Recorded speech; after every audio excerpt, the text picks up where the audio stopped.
Canon have released the first new firmware update for the C70, and I've been trying it out on my camera. So in this video, I'm going to show you the new features included in the firmware and give you my verdict on it. So what's new?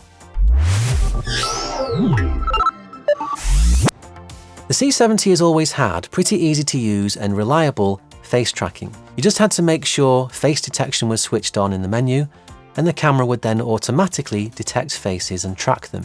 The object tracking though, that was a bit clunky. You had to press a physical button before touching the screen to select the object you wanted to track. And if you wanted to switch to a different object, you again had to press a physical button first before selecting it on the screen. Now that one extra step might not sound that big of a deal, but it is pretty slow and it's awkward when you're either holding the camera or have it mounted on a gimbal. But that's not the only drawback with the C70's original object tracking, because the tracking area was a fixed size. So if the object you wanted to track didn't fit and continue to fit in that area, it wasn't terribly reliable.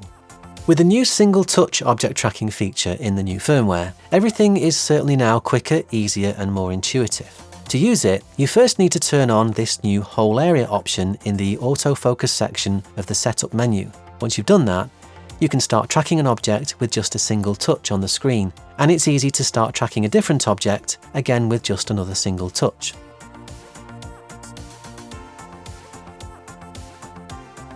But it still doesn't intelligently and dynamically resize the tracking area like it does on, say, Canon's R5 and R6 cameras. And in my testing, it still wasn't very reliable. In fact, I had more success filming this shot with the older firmware. But it does still work with Canon's EF2RF 0.71x focal reducer adapter, and the 60% frame limit that existed previously with that adapter has been increased to 80%.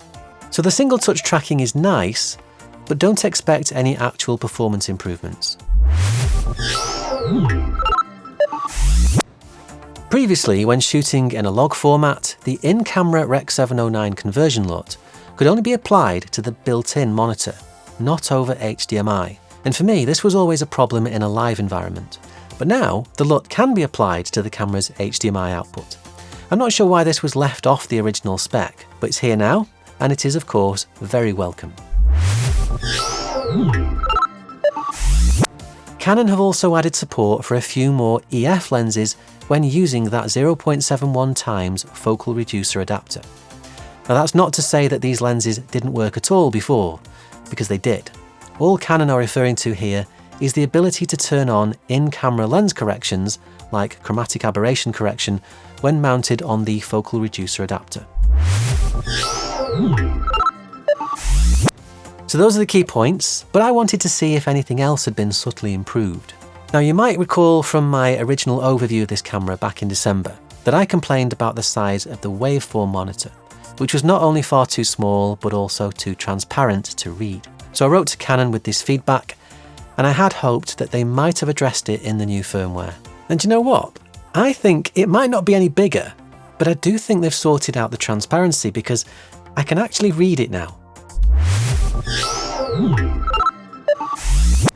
Now the upgrade procedure took about 5 minutes, and it's really easy. Canon give full instructions with the download, so I won't go into that here. But the only thing I'd be mindful of is that it will return all your settings and button customizations back to their factory state. So my advice is to save your settings first to an SD card. And just in case you were wondering how to do that, go to the System section of the main menu, select the Transfer menu option, and then save to an SD card.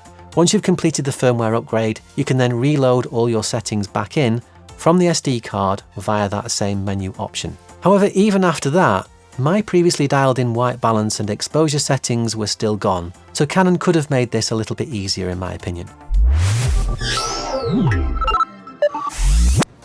This is a very good firmware update, and of course it's free. I just wish the object tracking worked a little better, but the HDMI LUT gets a big thumbs up from me. And speaking of thumbs up, I recently stopped asking for likes and subscriptions in my videos, because honestly, I don't like doing it. But the reality is that since that point, the channel growth has slowed.